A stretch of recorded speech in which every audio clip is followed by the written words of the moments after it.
बहुत समय पहले रूपसेन नामक राजा वर्धमान नगर में शासन किया करता था। एक दिन उसके दरबार में एक राजपूत आया। उसका नाम वीरवर था। उसने राजा से कहा कि उसे वह अपने अंगरक्षक के रूप में रख ले।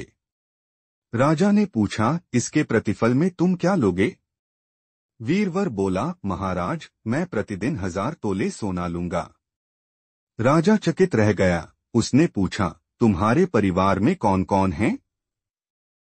वीरवर ने उत्तर दिया, पत्नी, एक पुत्र और एक पुत्री। मात्र 4 लोगों के परिवार के खर्च के लिए 1000 तोला अत्यधिक था। फिर भी राजा ने वीरवर की मांग स्वीकार कर उसे अपना अंगरक्षक रख लिया। राजा ने कोषाध्यक्ष को आदेश दे दिया कि वीरवर को प्रतिदिन 1000 तोले सोना दे दिया करे।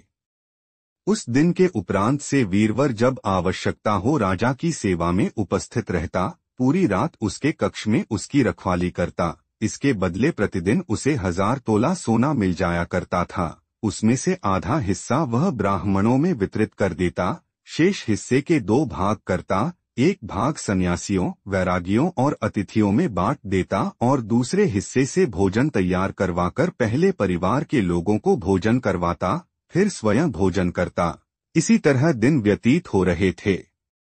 एक रात राजा को किसी के रोने की आवाज सुनाई पड़ी। राजा ने वीरवर को आदेश दिया, जाओ पता करके आओ कि कौन रो रहा है। वीरवर आवाज की दिशा में जाने लगा। आवाज एक मसान से आ रही थी। वह मसान में पहुंचा तो देखा कि वहां आभूषणों से लदी एक स्त्री जोर जोर से सिर पीट कर रो रही है, किंतु उसकी आंखों से आंसू नहीं गिर रहे। वह उसके पास गया और पूछा, देवी, आप कौन हैं और क्यों रो रही हैं? स्त्री ने उत्तर दिया, मैं राजलक्ष्मी हूँ।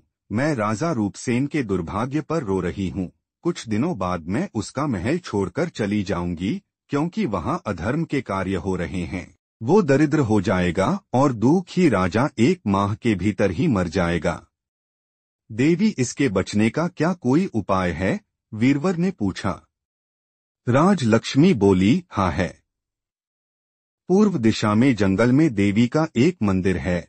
यदि तुम वहां अपने पुत्र का शीश चढ़ा दो तो राजमहल पर दरिद्रता का साया नहीं पड़ेगा और वह 100 वर्ष की आयु तक जीवित रहेगा।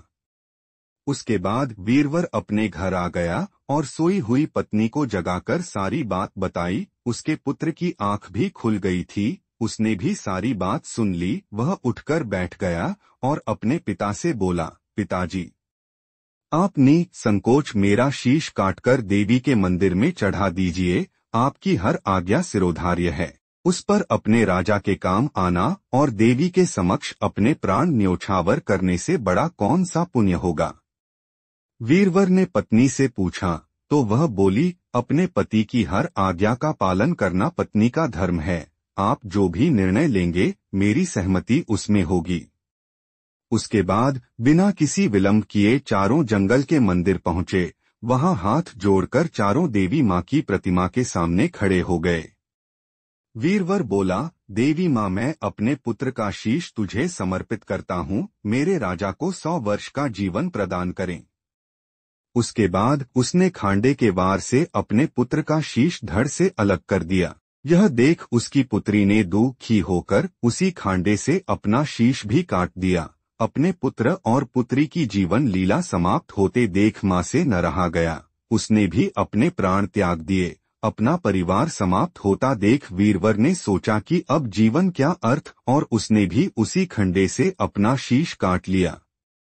अगले दिन जब यह समाचार राजा को प्राप्त हुआ तो वह उसी मंदिर में पहुंचा। वहां वीरवर के पूरे परिवार का शव देख वह बहुत दुखी हुआ। वह सोचने लगा कि उसके कारण उसकी प्रजा के 4 लोगों ने अपने प्राण त्याग दिए। ऐसे राजा होने का क्या लाभ? वह भी अपनी तलवार से अपना शीश कटने को हुआ। तभी देवी माँ प्रकट हुई और उसे रोककर बोली, राजन, रुक जाओ, अपने प्राण मत दो। अपनी प्रजा के प्रति तुम्हारा प्रेम देख मैं अति प्रसन्न हूँ। मुझसे जो चाहे वरदान मांग लो। राजा ने वीरवर और उसके परिवार का जीवन मांगा। देवी ने तथास्तु कहा और वीरवर का परिवार जीवित हो गया। इतनी कहानी सुनाकर बेताल रुक गया। फिर विक्रम से पूछा, बता राजन, सबसे ज्यादा पुण्य किसको मिला? यदि जानते हुए भी तूने मेरे प्रश्न का उत्तर नहीं दिया तो तेरे सिर के टुकड़े टुकड़े हो जाएंगे। विक्रम को उत्तर ज्ञात था। वह बोला, सबसे ज्यादा पुण्य राजा को मिला।